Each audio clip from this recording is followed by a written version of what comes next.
massacres, death matches, Steven Seagal, Jeffrey Epstein. What exactly is Jackie Chan's Fist of Fire? Well, let's get to the very beginning by answering a simple question. What is Jackie Chan's Fist of Fire?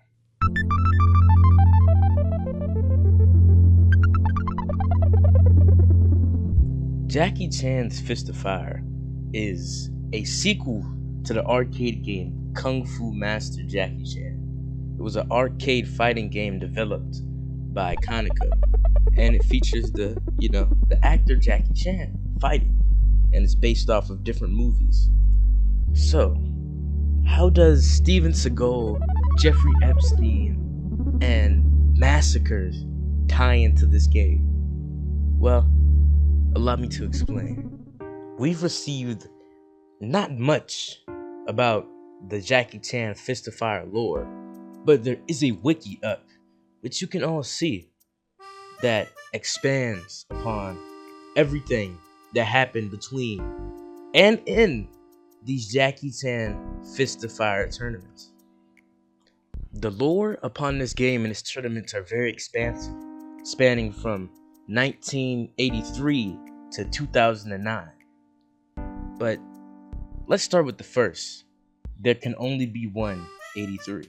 Not much was said about the first tournament.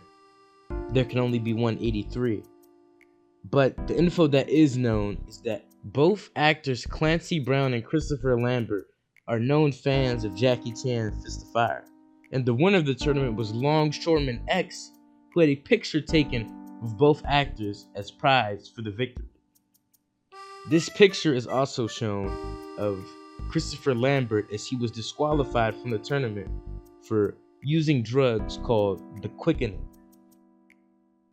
In the Jackie Chan's Fist of Fire community, they have death matches. Now, what is a death match, you ask?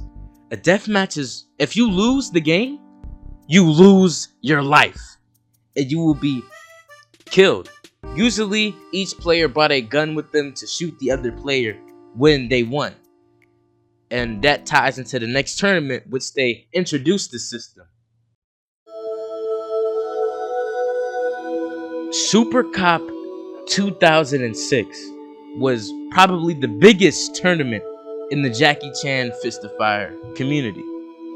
It was a big tournament being hosted by Osama Big Fart in 2009 and also co-hosted by Nico Toscani.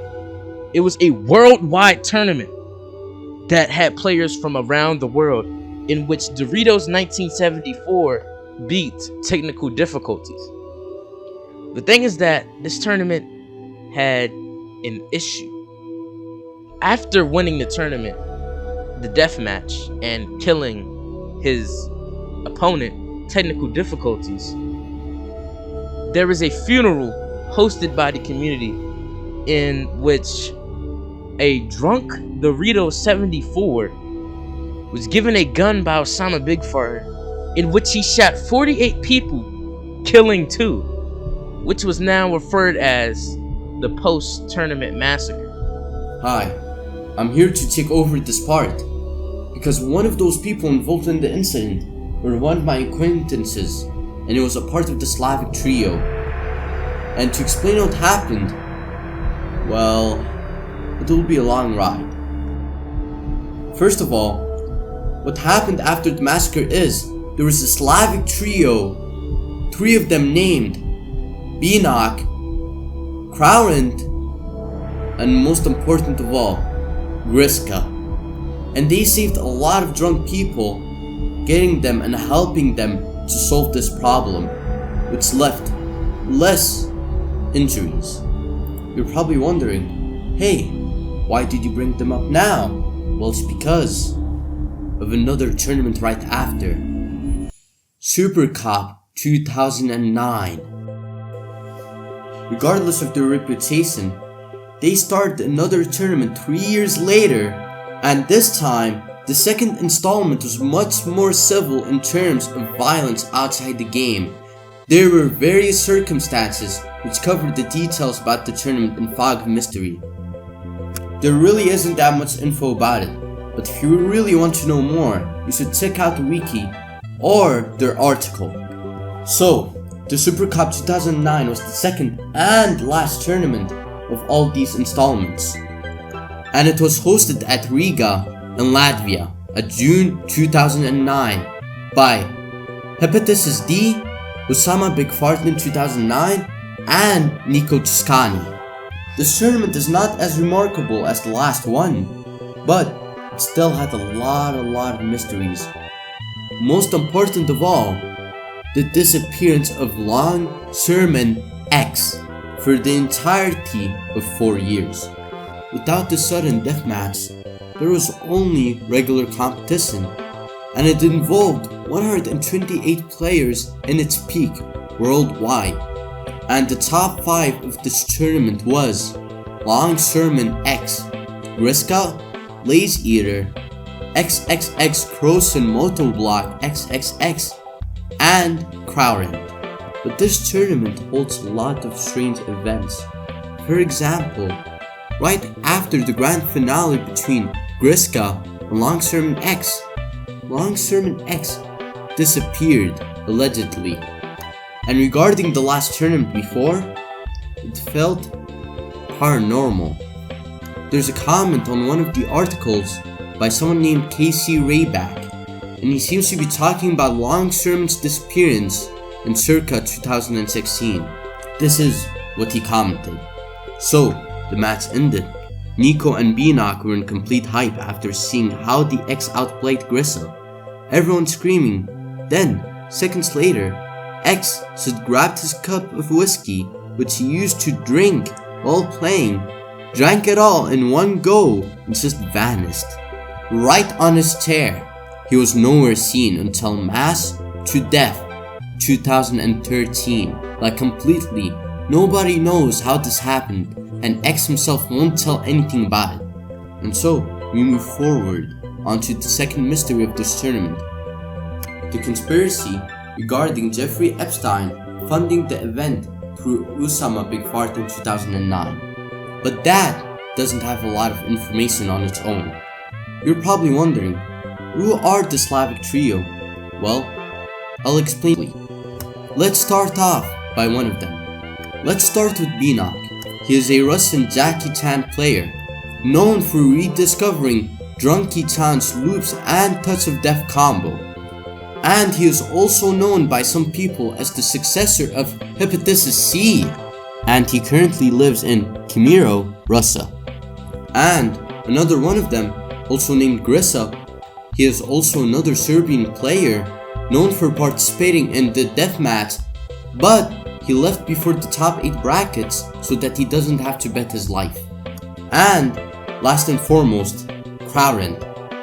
He is also one of my friends and my acquaintances.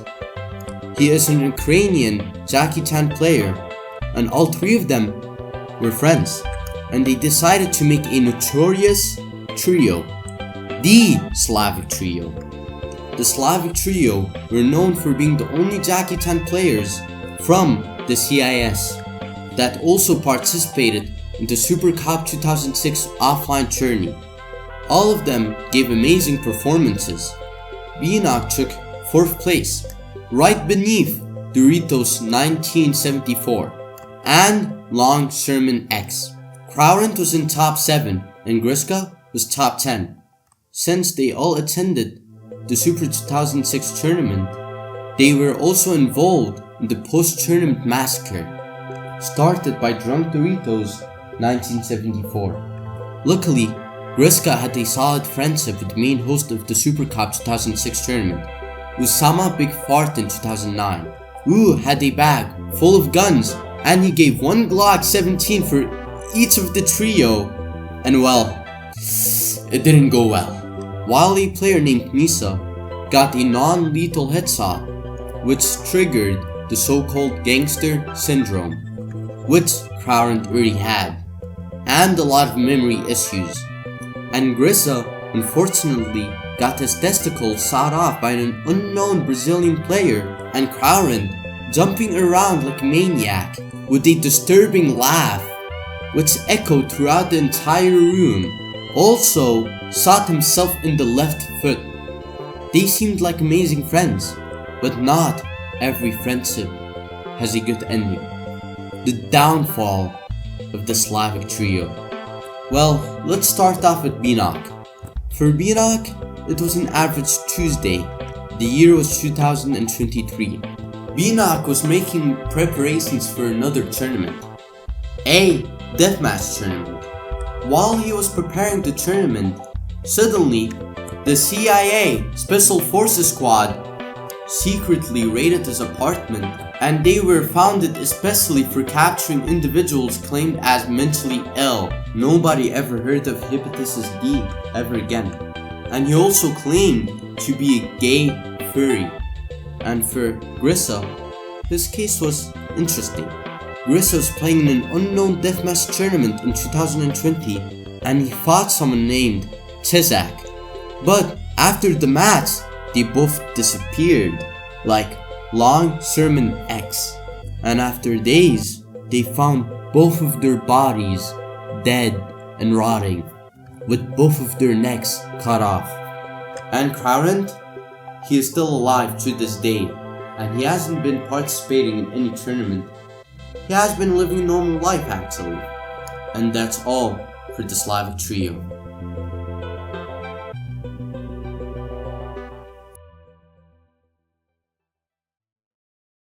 Doritos Collision's Maximum Chip Damage 2012. It's a very notable tournament in the Jackie Chan Fist of Fire community for having 0 fatalities in his deathmatch. Community veteran Run Mall beat out famous tournament organizer and experienced player Hepatitis C in the grand finals. Run Mall further went on to beat Doritos 1974 in the infamous sudden death musket match. Fun-sized bags of Doritos were given out to participants who won rounds due to chip damage, and the final winner was presented with a full-size bag of Doritos. Each match in the loser's bracket was labeled a steel cage match, in which Run Mall had to climb out of the steel cage to win in the finals. The sudden death musket match was infamously known due to Doritos 1974 running away, and therefore it being the first death match to have 0 fatalities. Allow us to go back. In around 1985, a player arose known as Escobar Lucius Payne. He was known for being a father figure to Citizen Payne, raising him to be the perfect salt master. He contributed much to the Jackie Chan Fist of Fire community by first getting the 1985 tournament canceled. Allow me to expand on that event.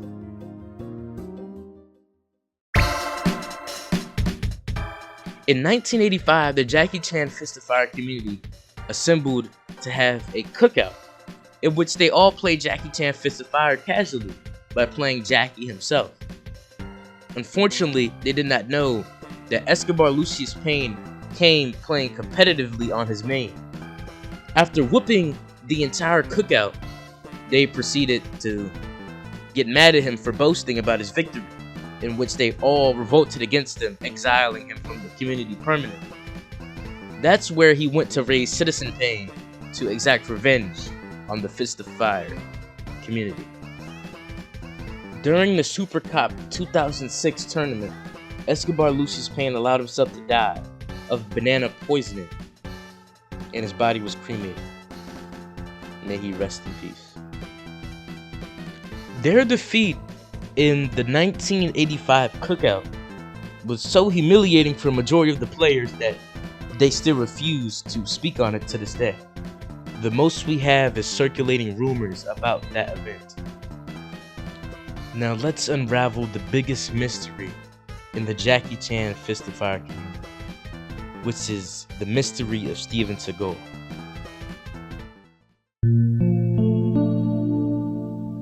Steven Seagal is connected to various players in the community. No one can confirm these connections, but we can only speculate. Looking at the wiki and the lore we have, there's a big conspiracy with Steven Seagal and the people that he's connected with. KC Ryback. According to the wiki, one look at the picture of Casey Ryback and a clear resemblance can be seen to Seagal and several other people on this page, such as Nicola Toscani. However, as portrayed in the documentaries Under Siege and Under Siege 2 Dark Territory, Casey Ryback clearly has a different biography from Seagal, who was never much of a cook or in the Navy. Connections to other persons involved in a conspiracy, such as Nico Toscani, are even more tenuous. Nico Toscani. Nico Toscani bears a similar resemblance to Seagal. Nico was born in Italy. Seagal was born in Lansing, Michigan. Nico is 100% Italian, while Seagal is half Irish and half Jewish. Even though they bear a striking resemblance, they don't seem to be related at all. Strangely, for some reason on the wiki, it ends with an ominous last sentence. Government knows everything. What does that mean? The government knows everything. Why would the government be related to the Jackie Chan Fist of Fire community? And that's where I bring a theory. But here's the thing. When you research all these people that are connected to Steven Seagal, you slowly begin to realize that every single person connected to him that isn't a part of the Slavic players are all roles played by Steven Seagal. Yes, every single person on that list is a role played by Steven Seagal, connecting every single one of them to him. Every person on that list in the conspiracy is Steven Seagal. Lay's Eater and Doritos 1974, funnily enough, had a big rivalry. In their first match in 1999 being Fist of Belgrade, 1st to 10, when Lay's crushed Doritos completely, Doritos was really pissed off since that was the first time he's ever fought and lost against a player. They had a match on every single tournament since then where both participated, in which Lay's Eater always won against him. But in Super Cup 2006, Doritos 1974 finally beat Lay's Eater, in which he had an amazing victory speech. Man, I just won this fat ass that I tried to beat for fucking 7 years, and I'm not feeling good about it. Like, bitch, I'm lugubrious right now, okay? Well, now I understood something important. There's no such shit as skill or eating chips more than your opponent so you win, yes? It's about your willpower. And today I'll beat the shit out of all of them fuckers. And today, I'll fix technical difficulties. Let's fucking go. In his retirement, Lay's Eater quit playing Jackie Chan Fist of Fire, obviously. And he began to play Street Fighter. And he quit eating Lay's and began eating Pringles, in which he made fleshlights out of the cans. Longshoreman X, the oldest Jackie Chan's Fist of Fire play. It isn't known when he first picked up the game, but it's highly speculated that he's been on it since day one. Rumor has it that he has 30 years of experience on this game. Longshoreman X was known as Balthazar One-Two-Bottom III. He was born in the streets of Lower Kentucky. He felt a calling to the sea. He would spend hours on a boat until he realized the virtual arena was calling for him. Someone pointed out how the X at the end of his name represented Malcolm X, but that actually isn't true. Speaking more upon this, it's actually very strange that the X in Longshoreman's name is basically given a different conscious or a different pronoun. For example, where it says people speculate that his name has something to do with Malcolm X, it says the X had no idea who that was. Not Longshoreman, but the X had no idea who that was. And that's a strange thing. Is Longshoreman X composed of two different personalities? Longshoreman and the X? Who knows? And I like to thank everyone who wasted 20 minutes of their day watching a silly video, but I just like this lore and how interesting it is, how really thought out this is. We wanted to make a video on it, covering it all. Thanks for allowing AP for sparing me some of his time to, make other half of this video. But yeah, that's all the lore wrapped up basically for everything that we know. It's still getting updated to this day, to this very day.